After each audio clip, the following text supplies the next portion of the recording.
Now, it is true that for this self-consciousness, the essence is neither an other than itself, nor the pure abstraction of the I, but an I which has the otherness within itself, though in the form of thought, so that in its otherness it has directly returned into itself. Yet, at the same time, this its essence is only an abstract essence. The freedom of self-consciousness is indifferent to natural existence, and has therefore let this equally go free. The reflection is a twofold one. Freedom in thought has only pure thought as its truth, a truth lacking in the fullness of life. Hence, freedom in thought, too, is only the notion of freedom, not the living reality of freedom itself. For the essence of that freedom is at first only thinking in general, the form as such of thought, which is turned away from the independence of things and returned into itself. But since individuality in its activity should show itself to be alive, or in its thinking should grasp the living world as a system of thought, there would have to be present in thought itself a content for that individuality. In the one case, a content of what is good, and in the other of what is true, in order that what is an object for consciousness should contain no other ingredient whatever except the notion, which is the essence. But here the notion as an abstraction cuts itself off from the multiplicity of things, and thus has no content in its own self, but one that is given to it. Consciousness does indeed destroy the content as an alien immediacy when it thinks it, but the notion is a determinate notion, and this determinateness of the notion is the alien element which it has within it. Stoicism, therefore, was perplexed, and it was asked for what was called a criterion of truth as such, that is, strictly speaking, for a content of thought itself. To the question, what is true, good and true? It again gave for answer the contentless thought, the true and the good shall consist in reasonableness. But this self-identity of thought is again only the pure form in which nothing is determined. The true and the good, wisdom and virtue, the general terms beyond which Stoicism cannot get, are therefore in a general way no doubt uplifting, but since they cannot in fact produce any expansion of the content, they soon become tedious.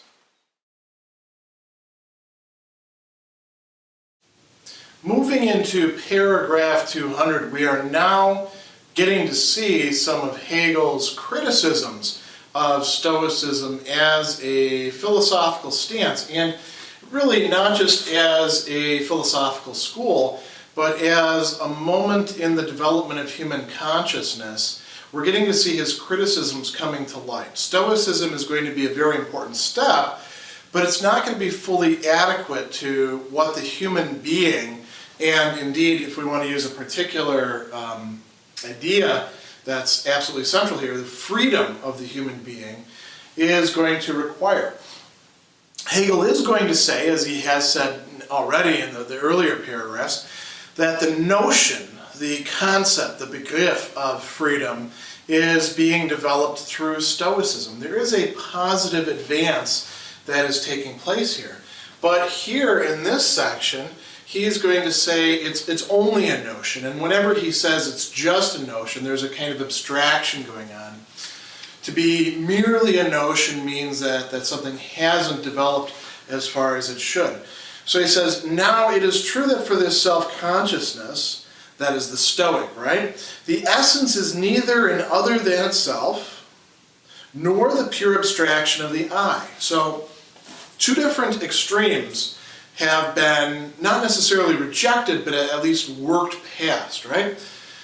The Stoic is not just going to be the I, the pure I that we've seen in previous sections, nor is the Stoic going to be related to otherness, to alterity in a purely extrinsic way. As Hegel says, this is an I. This has the force, the negativity of the pure I, the capacity to be otherwise, right? With otherness in itself. The main problem with this is that it is in the form of thought. So that's both the positive to it, right? It's in the form of thought. We can think it. But it's also the negative in that it's only thought. It's not really engaged with life. You notice that I've got thought and life split off from each other here. And that's what's happening in this passage. That's why Hegel is criticizing Stoicism. So he says, in its otherness, it has directly returned into itself. This is always a good thing for Hegel. Yet, at the same time, this, its essence, is only an abstract essence. It's not yet made determinate. It's not yet made concrete. So he says, the freedom of self-consciousness is indifferent to natural existence. That's what's over here on the side of life. Natural existence. Natürliche Dasein is actually what's being said here. So, Dasein can mean existence. I wouldn't read Heideggerian Dasein into it quite yet here, but it is on the side of the natural, that the world that confronts us. The human being has managed to stand apart from that through, the master-slave dialectic, through work, through desire. The human being is something different than merely the field of natural objects. Yet at the same time, the human being, at least for the Stoic perspective, is going to be one part of nature. Remember, the Stoics, one of their key goals is to have one's moral choice, or however we want to translate proeresis, one's commitment, one's way of life, in accordance with nature. Not nature as in nature dripping red with tooth and claw, the way that, so-called naturalists wanted to imagine nature. That's really just an imaginary. But nature as the most fully developed way for human beings to exist. So, this being merely abstract is not going to be good. He says, the freedom of self-consciousness is indifferent to natural existence and is therefore let this equally go free. The Stoic actually lets a lot of things go free. This is actually one of the things to recommend Stoicism. We see the Stoic saying, well, if this is going to be a problem for you, let it go. If depending on what they called external appearances, fantasia, if doing that sort of thing is going to cause you trouble, let them go, because you don't really have control over it anyway. So the Stoic is willing to not necessarily give up, but let go of things. And he says, freedom in thought, however, has only pure thought as its truth. This is where we get to the crux of the problem with Stoicism. Thought wants to think more than just itself, because when it does think just itself, it lacks content. This is going to be a major problematic, as we're going to see, not just for this section, but running throughout the entire phenomenology, and indeed Hegel's philosophy as a whole. We always have to have some sort of determinacy, some sort of real existence to grapple with. Otherwise, our ideas end up sort of losing their moorings, and even worse, they don't grip things out there. It becomes a kind of imaginary show by itself. So he says, freedom in thought lacks the fullness of life. Freedom in thought is only the notion of freedom. Now, usually when we see notion, G.W.F, we're thinking, okay, that's really good. We've got conceptual thinking going on here. But this is one of those places where Hegel is saying, look, the concept hasn't been worked through quite enough in Stoicism. We don't have the fullness of life, and that's something that we want in this freedom, that we are thinking, we are reflecting upon, right, as if we imagine ourselves as Stoics. What we want is really the living reality of freedom, he's going to say. He says, it's only the notion of freedom, not the living reality of freedom itself. By the way, the living reality of freedom itself, we could oppose that to the notion, right? So oftentimes people say, well, if you're thinking about it, you're not really being spontaneous, you're not really acting. There are cases where freedom in the sense of, pure spontaneity, there really isn't any pure spontaneity, but spontaneity is reacting to the circumstances in front of one in a creative way, that can be opposed to overthinking, to reflecting too much, to thinking things in such a way that you never really get to act, right?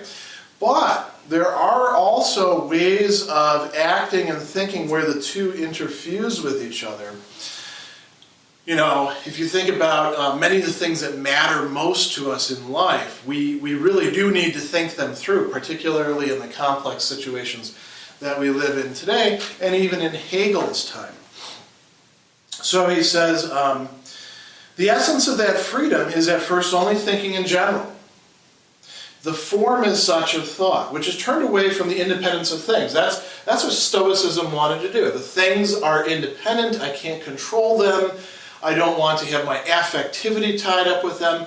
I also don't want to have my beliefs even too tied up with them, because that's what's going to drive me nuts. It's going to aggravate me. I'm not talking in a Stoic way here, but it's really what Stoicism was about. How not to be aggravated by all the crap that surrounds you constantly. That's a modern way to put Stoicism. So, you know, if we retreat to the side of thought, that looks like a possible solution, but it's not really a solution because it leaves this out. It doesn't grapple then with the world. It just sort of leaves it behind. So he says, why does this become a problem? It's turned away from the independence of things and returned into itself. When it returns into itself, it's returning as an independent thing, but it's also returning, as he says, as an individuality.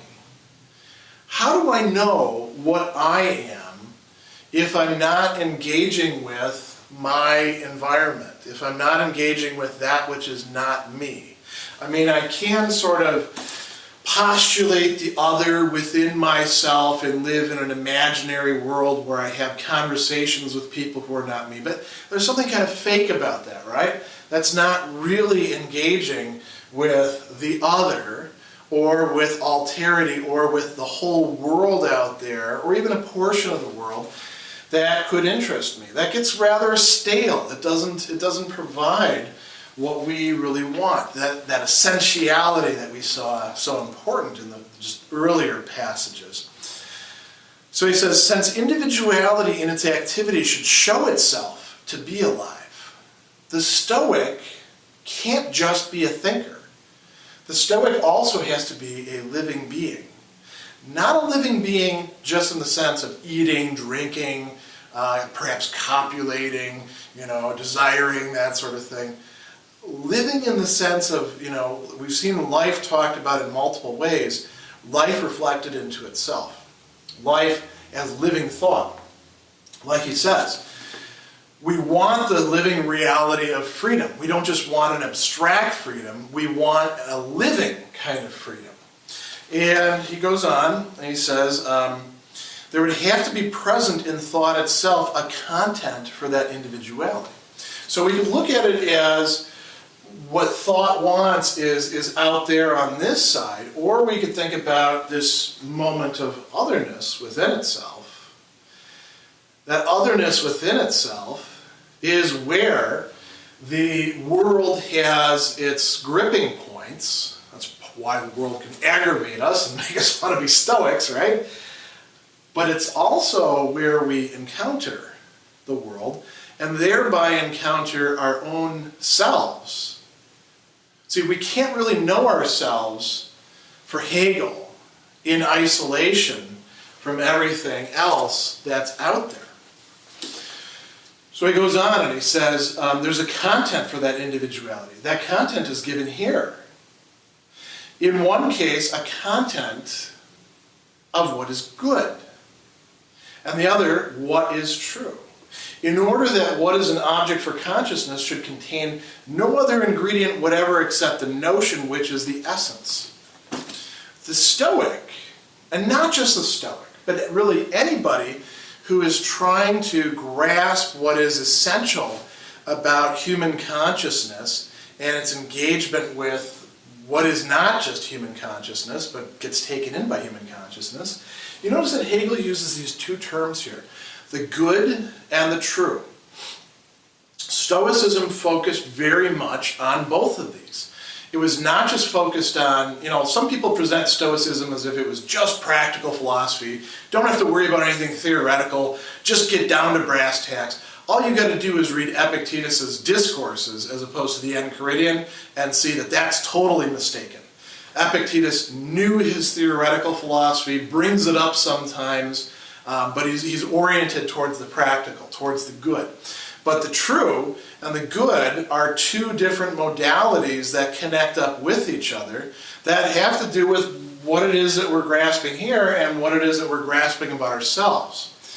So they become, this criterion as we see. Hegel's criticism here is that the Stoics don't really manage to give this any determinate content, and notions like goodness and truth end up on this side just being abstractions. But what they want is some sort of determinacy for this. So he goes on and he says, here, the notion as an abstraction cuts itself off from the multiplicity of things, the life, the living environment, right? And thus has no content in its own self, but one that is given to it. Here's another interesting observation. If you try to abstract totally, Hegel would say, from everything, doing what we might say is sort of a pure epistemology, where we're just thinking about the knowing subject without any sort of determinacy of its own. Some sort of determinacy will always slip in.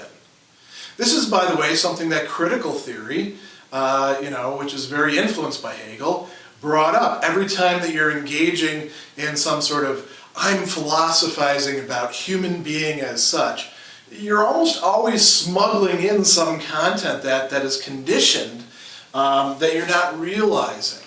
So it's not really human being as such, the pure I, the transcendental, unity of perception or something like that you're dealing with. You're dealing with that, but that as coming along with some baggage, right? So Hegel says here, consciousness does indeed destroy the content as an alien immediacy when it thinks it. Thinking is powerful. When we think something, we change it, we transform it in the process into thought, right? But the notion is a determinate notion, and this determinateness of the notion is the alien element which it has within it, this otherness, the alien, other, two same words here, meaning the same thing. Two different words meaning the same thing. They're really the same in a different way, right? And this is being taken in, this otherness, but it's not being adequately thought out, right? So he says, Stoicism was perplexed when it was asked for what it called a criterion of truth as such, strictly speaking, for a content of thought itself. To the question, here we get to the very heart of the criticism, to the question, what is good, or what is true, Stoicism had to give an answer that didn't really answer the question. And it didn't just not answer the question because there was a kind of circularity there. It didn't answer the question because it doesn't provide that sort of, vital, essential gripping point where we say, yes, that's it. So the question, what is the good or what is the true, Stoicism gives the answer, like he says here, contentless thought. The true and the good shall consist in reasonableness, Vernünftigkeit, right? Being rational, being reasonable. Now, that seems to give us some sort of criterion, all right, but is it a criterion that's really going to satisfy us? Do we know what full rationality is? This is actually something Hegel doesn't talk much about, but the Stoics themselves had a lot to say about. They don't think we're totally rational. That's an achievement that we have to work on over time. But he says, this self-identity of thought is again only the pure form in which nothing is determined. So, let me read the last part and then I'll come back to some final reflections. He says, the true and the good, wisdom and virtue, the general terms beyond which Stoicism cannot get, are therefore in a general way uplifting or upbuilding, right? And we know that that's never good when Hegel says that. You know, it's always sort of a backhanded compliment.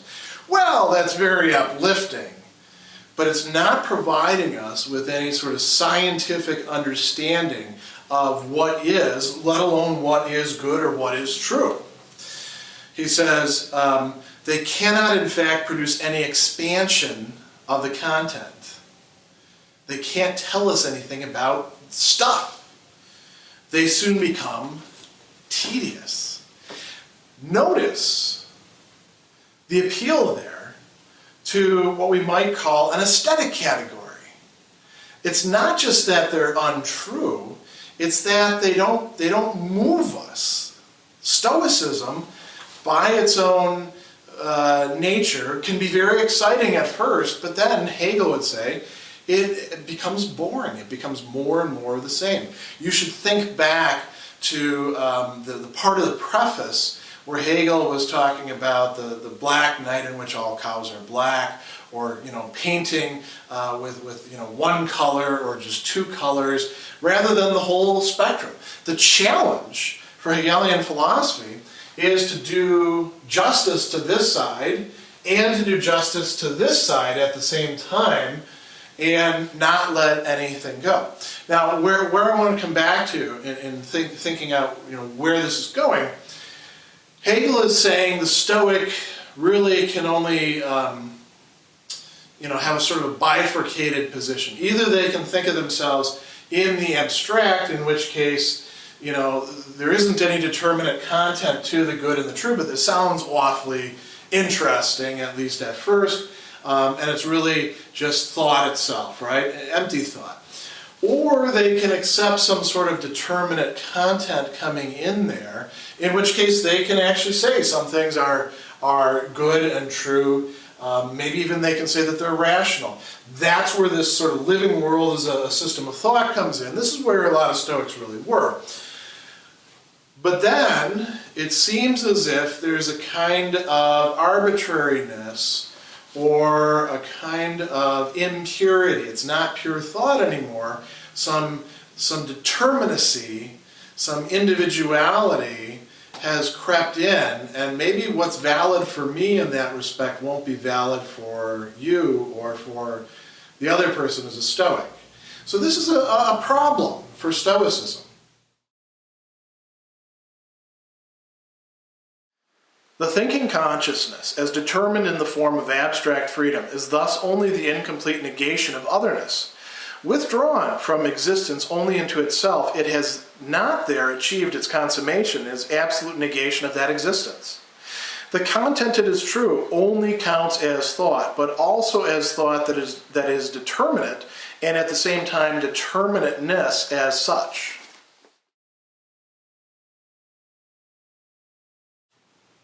Section 201 is going to bring to a close Hegel's criticism of Stoicism, and it's going to do so by saying something really quite interesting, namely that the content that is not being adequately negativized, we might say, we'll come back to that in a moment, not adequately negated, is somehow creeping back into the side of abstract freedom, or if you like,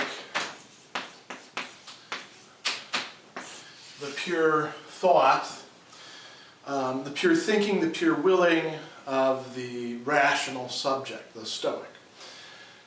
How is it doing that? Well, it's doing so by being thought, right? So when I negate something, when I say, I am not my property that somebody could steal from me, and which is going to make me unhappy if I identify myself with my property, if I desire my property as a Stoic, I'm going to withdraw from that and say I'm not my property because that's not in my power, typical Stoic movement there. I'm thinking it, right? I am still connected with my property now in the way of negation. And insofar as I'm doing that, Hegel is saying that what's going on here is that this is determinate, and it's also determinacy itself. It's bestimmt, right? And Bestimmtheit. So, what does that mean? Well, that means that I can't really negate things totally, at least not at this stage.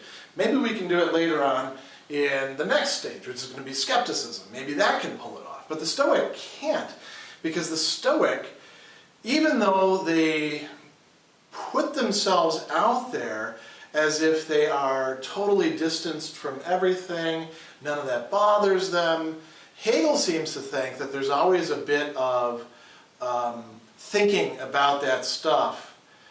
Not necessarily thinking in the sense of imagining or putting together arguments about it, but it could in turn be having feelings about it, even a feeling of rejecting it. That's always still going on, Hegel says. So when we look at what he says here, he says, the thinking consciousness as determined in the form of abstract freedom is only the incomplete negation of otherness. And what is the otherness that he's talking about there? Well, the otherness can be the whole field of life that we've seen. That's been a counter position that, against thought for this whole section on Stoicism. It could also be the other, right? The other person, in whatever sense we understand that. An other person, not the self. It could also be the self. It could be one's own determinacy, because we've seen that itself constitutes somewhat of a problem for the Stoic who is trying to withdraw into this abstract freedom. This I can be distanced from, I can disentangle myself from anything that is not rational, anything that is not true, anything that is not good. In order to have the criteria for that we saw in the previous paragraph, we have to have some determinacy. This is a real pickle here, isn't it? So he says, withdrawn from existence only into itself, right? That's what it's trying to do. Return into itself, to withdraw from existence. It is not there achieved its consummation as absolute negation of that existence. The existence is still out there. It's not just that it's still out there. We should also keep in mind Hegel's stress in this entire section on how things exercise an influence on us. They become essential for us in the sense of having importance for us. This is not very well or explicitly worked out here, but I think that's something that you can make a case is going on in his criticism. So this whole range of otherness, of alterity, we're not able, as Stoics, in this shape of consciousness, to adequately negate it because we don't find enough on this other side. So like he says, the content, it is true, only counts as thought. The Stoic can withdraw and turn the content, all this stuff, into just thought, but also as thought that is determinate, and at the same time determinateness is such, and we come to what I began with in talking about this passage. This is not everything that Hegel has to say about Stoicism, but this is where he's now ready to shift to the next attempt to deal with this, that is skepticism.